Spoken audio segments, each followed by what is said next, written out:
ফুটপাতে প্রসব যন্ত্রণায় ছটফট করছিলেন ভারসাম্যহীন এক নারী। পথচারীরা অনেকে দেখলেও কেউ তার সাহায্যে এগিয়ে আসেননি।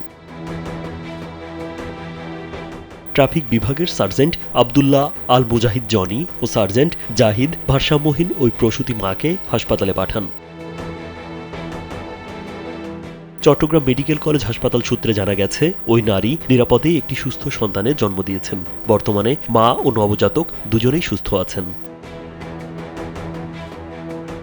শুক্রবার দুপুরে চট্টগ্রাম নগরীর দেওয়ানহাট মোড়ে এ ঘটনা ঘটে। স্থানীয়রা ট্রাফিক পুলিশের এই মানবিক পদক্ষেপের প্রশংসায় পঞ্চমুখ। তাদের মতে, দায়িত্ববোধ ও সহমর্মিতার এমন উদাহরণ সমাজে অন্যদেরকেও অনুপ্রাণিত করবে। রাজীব বিশ্বাস, কালবেলা।